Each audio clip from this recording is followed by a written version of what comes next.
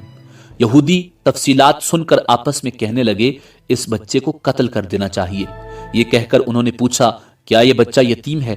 میں نے ان کی بات سن لی تھی کہ وہ ان کے قتل کا ارادہ کر رہے ہیں، سو میں نے جلدی سے اپنے شوہر کی طرف اشارہ کرتے ہوئے کہا، نہیں، یہ رہے اس بچے کے باپ۔ تب انہوں نے کہا، اگر یہ بچہ یتیم ہوتا تو ہم ضرور اسے قتل کر دیتے۔ یہ بات انہوں نے اس لیے کہی کہ انہوں نے پرانی کتابوں میں پڑھ رکھا تھا کہ آخری نبی صلی اللہ علیہ وآلہ وسلم آنے والے ہیں، ان کا دین سارے عالم میں پھیل جائے گا، ہر طرف ان کا بول بالا ہوگا، ان کی پیدائش اور بچپن کی یہ علامات ہوں گی اور یہ کہ وہ یتیم ہوں گے۔ اب چونکہ ان سے حلیمہ سعدیہ رضی اللہ تعالی عنہا نے یہ کہہ دیا کہ یہ بچہ یتیم نہیں ہے تو انہوں نے خیال کر لیا کہ یہ وہ بچہ نہیں ہے۔ اس طرح انہوں نے بچے کو قتل کرنے کا ارادہ ترک کر دیا۔ اسی طرح ان کے ساتھ یہ واقعہ پیش آیا، ایک مرتبہ وہ آپ کو عکاظ کے میلے میں لے آئیں۔ جاہلیت کے دور میں یہاں بہت مشہور میلہ لگتا تھا۔ یہ میلہ طائف اور نخلا کے درمیان لگتا تھا۔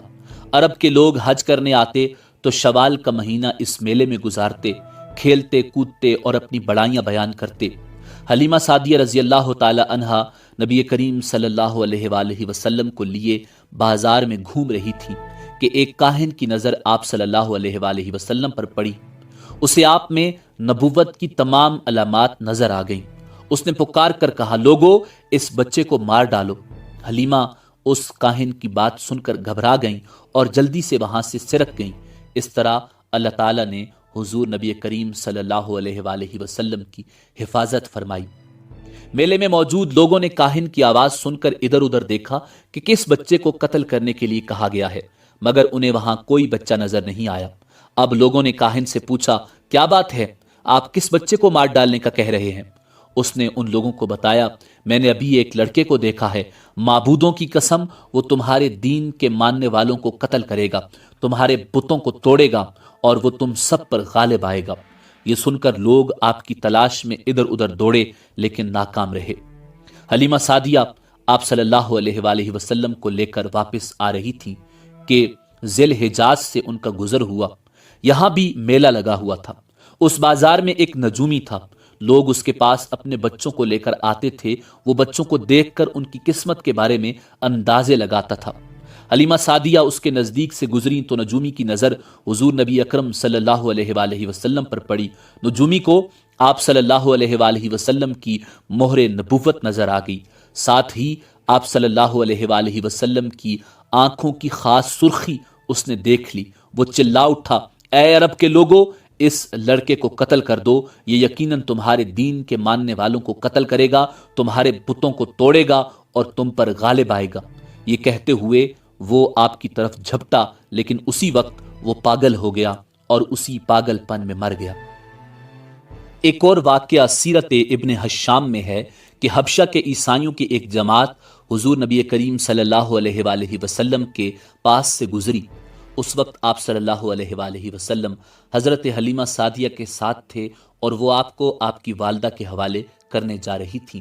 ان عیسائیوں نے آپ صلی اللہ علیہ وآلہ وسلم کے کاندھوں کے درمیان مہر نبوت کو دیکھا اور آپ صلی اللہ علیہ وآلہ وسلم کی آنکھوں کی سرخی کو بھی دیکھا۔ انہوں نے حلیمہ سعدیہ سے پوچھا، کیا اس بچے کی آنکھوں میں کوئی تکلیف ہے؟ انہوں نے جواب دیا، نہیں، کوئی تکلیف نہیں، یہ سرخی تو ان کی آنکھوں میں قدرتی ہے۔ ان عیسائیوں نے کہا، تب اس بچے کو ہمارے حوالے کر دو، ہم اسے اپنے ملک لے جائیں گے، یہ بچہ پیغمبر اور بڑی شان والا ہے، ہم اس کے بارے میں سب کچھ جانتے ہیں۔ حلیمہ سعدیہ یہ سنتے ہی وہاں سے جلدی سے دور چلی گئی، یہاں تک کہ آپ صلی اللہ علیہ وآلہ وسلم کو آپ کی والدہ حضرت آمنہ سلام اللہ علیہا کے پاس پہنچا دیا۔ ان واقعات کے بعد حضرت حلیمہ سعدیہ اور ان کے شوہر نے فیصلہ کیا کہ اب بچے محمد صلی اللہ علیہ وآلہ وسلم کو اپنے پاس نہیں رکھنا چاہیے۔ جب حضرت حلیمہ سعدیہ نے آپ صلی اللہ علیہ وآلہ وسلم کو حضرت آمنہ کے حوالے کیا، اس وقت آپ کی عمر مبارک 4 سال تھی۔ ایک روایت یہ ملتی ہے کہ اس وقت عمر 5 سال تھی، ایک تیسری روایت کے مطابق عمر مبارک 6 سال ہو چکی تھی۔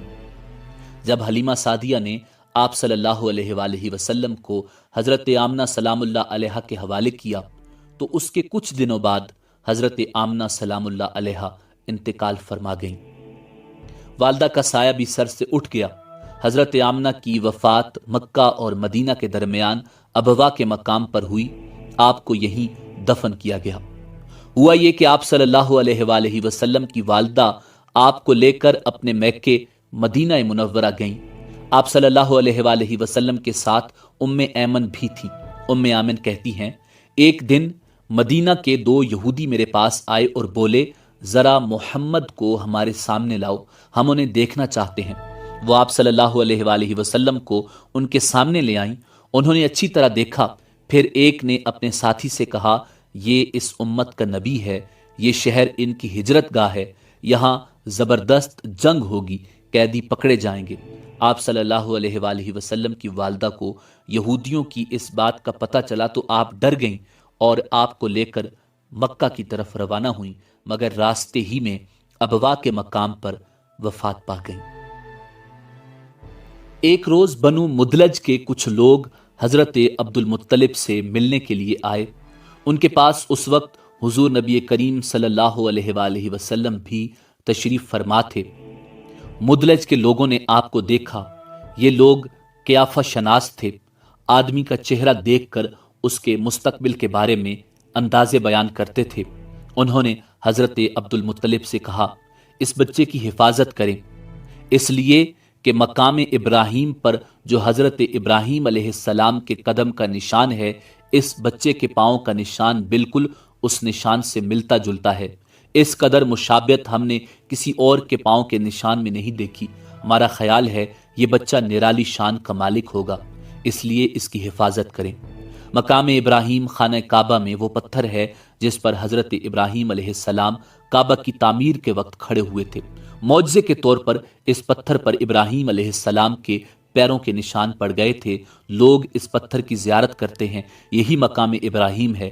چونکہ آپ حضرت ابراہیم علیہ السلام کی نسل سے ہیں، اس لیے ان کے پاؤں کی مشابہت آپ میں ہونا قدرتی بات تھی۔ ایک روز حضرت عبد المطلب خانہ کعبہ میں حجر اسود کے پاس بیٹھے ہوئے تھے۔ ایسے میں ان کے پاس نجران کے عیسائی آ گئے۔ ان میں ایک پادری بھی تھا۔ اس پادری نے حضرت عبد المطلب سے کہا، ہماری کتابوں میں ایک ایسے نبی کی علامات ہیں جو اسماعیل کی اولاد میں ہونا باقی ہے، یہ شہر اس کی جائے پیدائش ہے، اس کی یہ نشانیاں ہوں گی۔ ابھی یہ بات ہو رہی تھی کہ کوئی شخص آپ صلی اللہ علیہ وآلہ وسلم کو لے کر وہاں پہنچا۔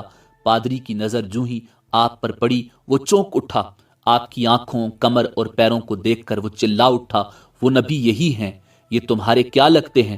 حضرت عبد المطلب بولے، یہ میرے بیٹے ہیں۔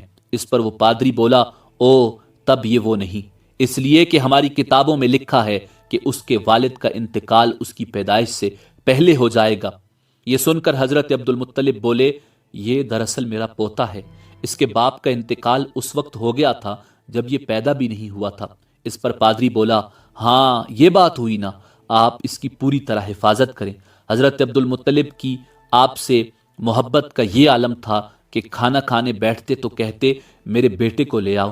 آپ تشریف لاتے تو حضرت عبد المطلب آپ کو اپنے پاس بٹھاتے، آپ کو اپنے ساتھ کھلاتے۔ بہت زیادہ عمر والے ایک صحابی حیدر بن معاویہ رضی اللہ تعالی عنہ کہتے ہیں، میں ایک مرتبہ اسلام سے پہلے جاہلیت کے زمانے میں حج کے لیے مکہ معظمہ پہنچا، وہاں بیت اللہ کا طواف کر رہا تھا۔ میں نے ایک ایسے شخص کو دیکھا جو بہت بوڑھا اور بہت لمبے قد کا تھا۔ وہ بیت اللہ کا طواف کر رہا تھا اور کہہ رہا تھا، اے میرے پروردگار، میری سواری کو محمد کی طرف پھیر دے اور اسے میرا دست و بازو بنا۔ میں نے اس بوڑھے کو جب یہ شعر پڑھتے سنا تو لوگوں سے پوچھا، یہ کون ہے؟ لوگوں نے بتایا، یہ عبد المطلب بن ہاشم ہیں۔ انہوں نے اپنے پوتے کو اپنے ایک اونٹ کی تلاش میں بھیجا ہے، وہ اونٹ گم ہو گیا ہے، اور وہ پوتا ایسا ہے جب بھی کسی گمشدہ چیز کی تلاش میں اسے بھیجا جاتا ہے تو وہ چیز لے کر ہی آتا ہے۔ پوتے سے پہلے یہ اپنے بیٹوں کو اس اونٹ کی تلاش میں بھیج چکے ہیں، لیکن وہ ناکام لوٹے ہیں۔ اب چونکہ پوتے کو گئے ہوئے دیر ہو گئی ہے، اس لیے پریشان ہیں اور دعا مانگ رہے ہیں۔ تھوڑی ہی دیر گزری تھی کہ میں نے دیکھا کہ آپ صلی اللہ علیہ وآلہ وسلم اونٹ کو لیے تشریف لا رہے ہیں۔ حضرت عبد المطلب نے آپ کو دیکھ کر کہا، میرے بیٹے، میں تمہارے لیے اس قدر فکر مند ہو گیا تھا کہ شاید اس کا اثر کبھی میرے دل سے نہ جائے۔ حضرت عبد المطلب کی بیوی کا نام رقیہ بنت ابو سیفی تھا۔ وہ کہتی ہیں، قریش کئی سال سے سخت قحط سالی کا شکار تھے، بارشیں بالکل بند تھیں، سب لوگ پریشان تھے۔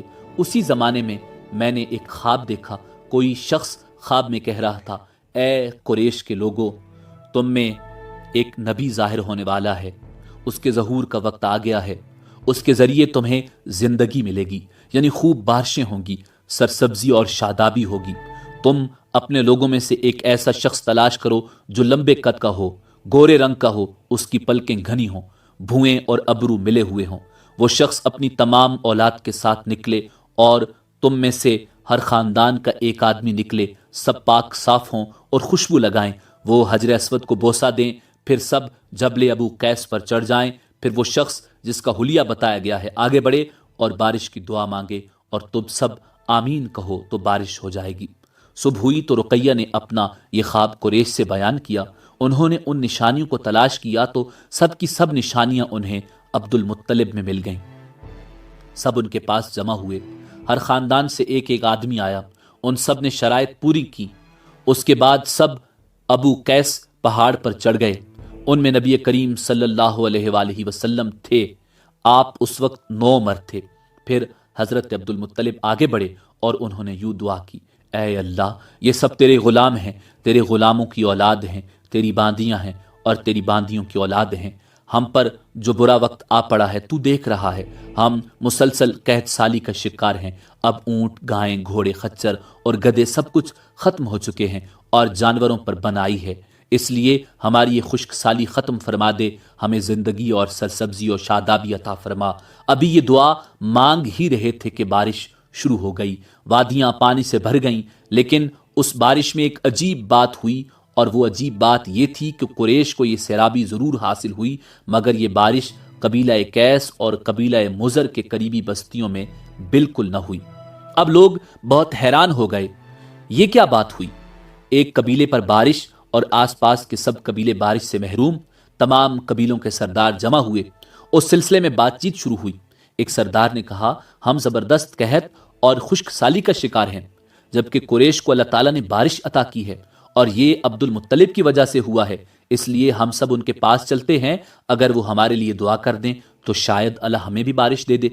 یہ مشورہ سب کو پسند آیا، چنانچہ یہ لوگ مکہ معظمہ میں آئے اور حضرت عبد المطلب سے ملے، انہیں سلام کیا، پھر ان سے کہا، اے عبد المطلب، ہم کئی سال سے خشک سالی کا شکار ہیں، ہمیں آپ کی برکت کے بارے میں معلوم ہوا ہے، اس لیے مہربانی فرما کر آپ ہمارے لیے بھی دعا کریں، اس لیے کہ اللہ نے آپ کی دعا سے قریش کو بارش عطا کی ہے۔ ان کی بات سن کر حضرت عبد المطلب نے کہا، اچھی بات ہے، میں کل میدان عرفات میں آپ لوگوں کے لیے بھی دعا کروں گا۔ دوسرے دن صبح سویرے حضرت عبد المطلب میدان عرفات کی طرف روانہ ہوئے، ان کے ساتھ دوسرے لوگوں کے علاوہ ان کے بیٹے اور اللہ کے رسول صلی اللہ علیہ وآلہ وسلم بھی تھے۔ عرفات کے میدان میں حضرت عبد المطلب کے لیے ایک کرسی بچھائی گئی، وہ اس پر بیٹھ گئے، نبی کریم صلی اللہ علیہ وآلہ وسلم کو انہوں نے گود میں بٹھا لیا، پھر انہوں نے ہاتھ اٹھا کر یوں دعا کی، اے اللہ، چمکنے والی بجلی کے پروردگار اور کڑکنے والی گرج کے مالک، پالنے والوں کے پالنے والے اور مشکلات کو آسان کرنے والے، یہ قبیلہ قیس اور قبیلہ مضر کے لوگ ہیں، یہ بہت پریشان ہیں، ان کی کمریں جھک گئی ہیں، یہ تجھ سے اپنی لاچاری اور بے کسی کی فریاد کرتے ہیں اور جان و مال کی بربادی کی شکایت کرتے ہیں، بس اے اللہ ان کے لیے خوب برسنے والے بادل بھیج اور آسمان سے ان کے لیے رحمت عطا فرما تاکہ ان کی زمینیں سرسبز ہو جائیں اور ان کی تکالیف دور ہو جائیں۔ عبد المطلب ابھی یہ دعا کر ہی رہے تھے کہ ایک سیاہ بادل اٹھا، عبد المطلب کی طرف آیا اور اس کے بعد اس کا رخ قبیلہ قیس اور بنو مضر کی بستیوں کی طرف ہو گیا۔ یہ دیکھ کر عبد المطلب نے کہا، اے گروہ قریش اور مضر، جاؤ تمہیں سیرابی حاصل ہوگی۔ چنانچہ یہ لوگ جب اپنی بستیوں میں پہنچے تو وہاں بارش شروع ہو چکی تھی۔ ناظرین، حضور نبی کریم صلی اللہ علیہ وآلہ وسلم 7 سال کے ہو چکے تھے کہ آپ کی آنکھیں دکھنے کو آ گئیں۔ مکہ میں آنکھوں کا علاج کرایا گیا لیکن افاقہ نہ ہوا۔ حضرت عبد المطلب سے کسی نے کہا، عکاظ کے بازار میں ایک راہب رہتا ہے، وہ آنکھوں کی تکالیف کا علاج کرتا ہے۔ حضرت عبد المطلب نبی کریم صلی اللہ علیہ وآلہ وسلم کو اس کے پاس لے گئے۔ اس کی عبادت گاہ کا دروازہ بند تھا، انہوں نے اسے آواز دی، راہب نے کوئی جواب نہ دیا۔ اچانک عبادت گاہ میں شدید زلزلہ آیا، راہب ڈر گیا کہ کہیں عبادت خانہ اس کے اوپر نہ گر پڑے، اس لیے فوراً باہر نکل آیا۔ اب اس نے جب حضور نبی کریم صلی اللہ علیہ وآلہ وسلم کو دیکھا تو چونک اٹھا، اس نے کہا، اے عبد المطلب، یہ لڑکا اس امت کا نبی ہے، اگر میں باہر نہ نکل آتا تو یہ عبادت گاہ ضرور مجھ پر گر پڑتی، اس لڑکے کو فوراً واپس لے جاؤ اور اس کی حفاظت کرو، کہیں یہودیوں یا عیسائیوں میں سے اسے کوئی قتل نہ کر دے۔ پھر اس نے کہا، اور رہی بات ان کی آنکھوں کی، تو آنکھوں کی دعا تو خود ان کے پاس موجود ہے۔ حضرت عبد المطلب یہ سن کر حیران ہوئے اور بولے، ان کے اپنے پاس ہے؟ میں سمجھا نہیں۔ تو راہب کہنے لگا، ان کا لعاب دہن ان کی آنکھوں میں لگائیں۔ ایسا ہی کیا گیا، آنکھیں فوراً ٹھیک ہو گئیں۔ ناظرین، پرانی آسمانی کتابوں میں حضور نبی رحمت صلی اللہ علیہ وآلہ وسلم کی بہت سی نشانیاں موجود تھیں جن کی تفصیل انتہائی دلچسپ ہے۔ یمن میں ایک قبیلہ حمیر تھا، وہاں ایک شخص سیف بن یزن تھا، وہ سیف حمیری کہلاتا تھا۔ کسی زمانے میں اس کے باپ دادا یمن پر حکومت کرتے تھے، لیکن پھر حبشیوں نے یمن پر حملہ کیا اور یمن پر قبضہ کر لیا۔ وہاں حبشیوں کی حکومت ہو گئی۔ 70 سال تک یمن حبشیوں کے قبضے میں رہا۔ جب یہ سیف بڑا ہوا تو اس کے اندر اپنے باپ دادا کا ملک آزاد کروانے کی امنگ پیدا ہوئی۔ اس نے ایک فوج تیار کی، اس فوج کے ذریعے حبشیوں پر حملہ کیا اور انہیں یمن سے بھگا دیا۔ اس طرح سیف باپ دادا کے ملک کو آزاد کرانے میں کامیاب ہو گیا، وہاں کا بادشاہ بن گیا۔ یہ یمن عرب کا علاقہ تھا جب اس پر حبشیوں نے قبضہ کیا تھا، تو عربوں کو بہت افسوس ہوا۔ 70 سال بعد جب یمن کے لوگوں نے حبشیوں کو باہر کیا تو عربوں کو بہت خوشی ہوئی۔ ان کی خوشی کی ایک وجہ تو یہ تھی کہ انہی حبشیوں نے ابرہہ کے ساتھ مکہ پر چڑھائی کی تھی۔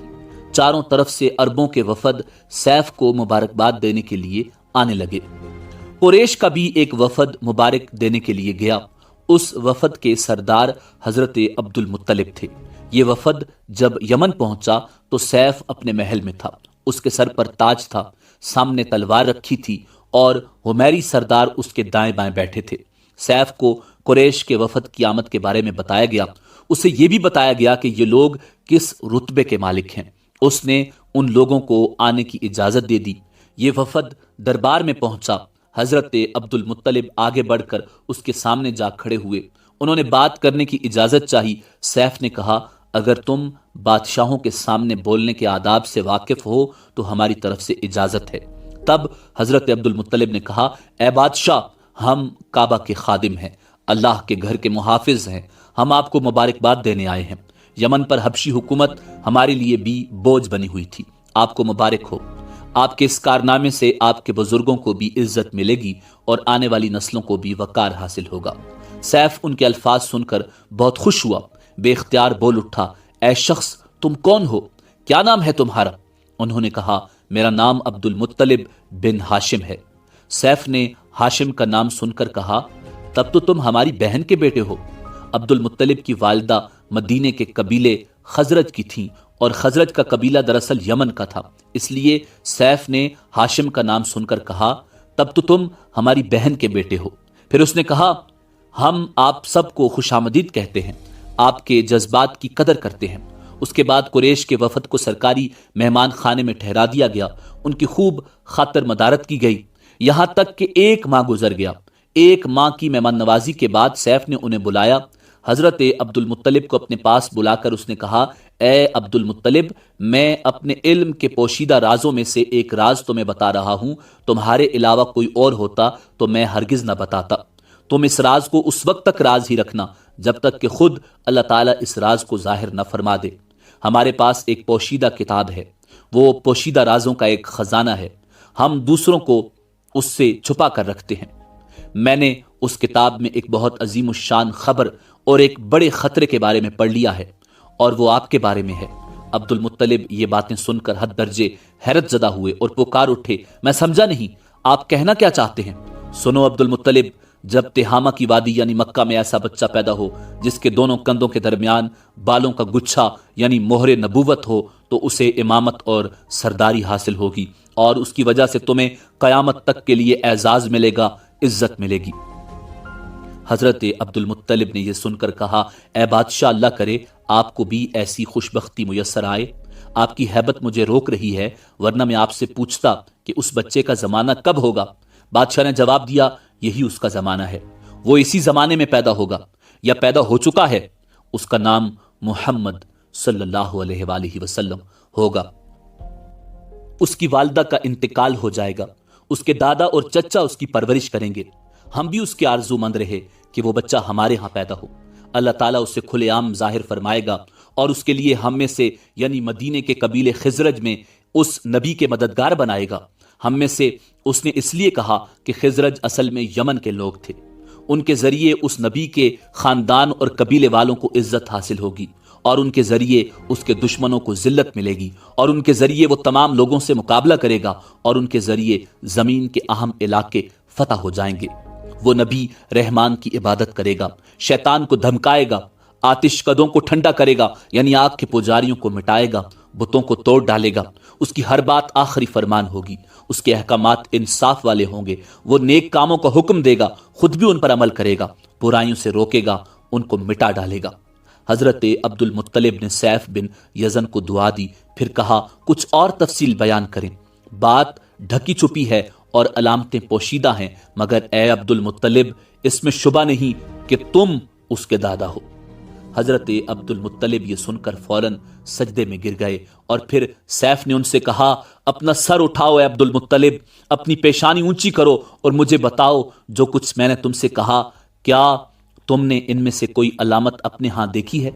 اس پر حضرت عبد المطلب نے کہا، ہاں، میرا ایک بیٹا تھا، میں اسے بہت چاہتا تھا۔ میں نے ایک شریف اور معزز لڑکی آمنہ بنت وہب عبد مناف سے اس کی شادی کر دی۔ وہ میری قوم کے انتہائی باعزت خاندان سے تھی۔ اس سے میرے بیٹے کے ہاں ایک لڑکا پیدا ہوا، میں نے اس کا نام محمد رکھا۔ اس بچے کا باپ اور ماں دونوں فوت ہو چکے ہیں، اب میں اس کا چچا ابو طالب اس کی دیکھ بھال کرتے ہیں۔ اب سیف نے ان سے کہا، میں نے تمہیں جو کچھ بتایا وہ واقعہ اسی طرح ہے، اب تم اپنے پوتے کی حفاظت کرو، اسے یہودیوں سے بچائے رکھو، اس لیے کہ وہ اس کے دشمن ہیں۔ یہ اور بات ہے کہ اللہ تعالیٰ ہرگز ان لوگوں کو ان پر قابو نہیں پانے دے گا، اور میں نے جو کچھ آپ کو بتایا ہے اس کا اپنے قبیلے والوں سے ذکر نہ کرنا، مجھے ڈر ہے کہ ان باتوں کی وجہ سے ان لوگوں میں حسد اور جلن نہ پیدا ہو جائے۔ یہ لوگ سوچ سکتے ہیں یہ عزت اور بلندی آخر انہیں کیوں ملنے والی ہے، یہ لوگ ان کے راستے میں رکاوٹیں کھڑی کریں گے، اگر یہ لوگ اس وقت تک زندہ نہ رہے تو ان کی اولادیں یہ کام کریں گی۔ اگر مجھے یہ معلوم نہ ہوتا کہ اس نبی کے ظہور سے پہلے ہی مجھے موت آ لے گی تو میں اپنے اونٹوں اور قافلے کے ساتھ روانہ ہوتا اور ان کی سلطنت کے مرکز یثرب پہنچتا، کیونکہ میں اس کتاب میں یہ بات پاتا ہوں کہ شہر یثرب ان کی سلطنت کا مرکز ہوگا، ان کی طاقت کا سرچشمہ ہوگا، ان کی مدد اور نصرت کا ٹھکانہ ہوگا، اور ان کی وفات کی جگہ ہوگی، اور انہیں دفن بھی یہیں کیا جائے گا۔ اور ہماری کتاب پچھلے علوم سے بھری پڑی ہے، مجھے پتا ہے اگر میں اسی وقت ان کی عظمت کا اعلان کروں تو خود ان کے لیے اور میرے لیے خطرات پیدا ہو جائیں گے۔ یہ ڈر نہ ہوتا تو میں اسی وقت ان کے بارے میں یہ تمام باتیں سب کو بتا دیتا، عربوں کے سامنے ان کی سربلندی اور اونچے رتبے کی داستانیں سنا دیتا، لیکن میں نے یہ راز تمہیں بتایا ہے، تمہارے ساتھیوں میں بھی کسی کو نہیں بتایا۔ اس کے بعد اس نے حضرت عبد المطلب کے ساتھیوں کو بلایا، ان میں سے ہر ایک کو 10 حبشی غلام، 10 حبشی باندیاں اور دھاری دار یمنی چادریں، بڑی مقدار میں سونا چاندی، 100 اونٹ اور عنبر کے بھرے ڈبے دیے۔ پھر حضرت عبد المطلب کو اس سے 10 گنا زیادہ دیا اور بولا، سال گزرنے پر میرے پاس ان کی خبر لے کر آنا اور ان کے حالات مجھے بتانا۔ سال گزرنے سے پہلے ہی اس بادشاہ کا انتقال ہو گیا۔ حضور نبی کریم صلی اللہ علیہ وآلہ وسلم کے جلیل القدر دادا جان حضرت عبد المطلب اکثر اس بادشاہ کا ذکر کیا کرتے تھے۔ حضور نبی کریم صلی اللہ علیہ وآلہ وسلم کی عمر تقریباً 8 سال ہوئی تو حضرت عبد المطلب انتقال فرما گئے۔ اس طرح ایک عظیم سرپرست کا ساتھ چھوٹ گیا۔ اس وقت حضرت عبد المطلب کی عمر مبارک 95 برس تھی۔ تاریخ کی بعض کتابوں میں ان کی عمر اس سے بھی زیادہ لکھی ہوئی ہے۔ جس وقت حضرت عبد المطلب کا انتقال ہوا، حضور نبی کریم ان کی چارپائی کے پاس موجود تھے۔ آپ صلی اللہ علیہ وآلہ وسلم زار و قطار رونے لگے۔ حضرت عبد المطلب کو عجون کے مقام پر ان کے دادا قصی کے پاس دفن کیا گیا۔ مرنے سے پہلے انہوں نے نبی کریم صلی اللہ علیہ وآلہ وسلم کو اپنے بیٹے حضرت ابو طالب کے سپرد کیا۔ اب ابو طالب آپ کے نگران ہوئے، انہیں بھی آپ سے بے تحاشا محبت ہو گئی۔ ان کے بھائی عباس اور زبیر بھی آپ کا بہت خیال رکھتے تھے۔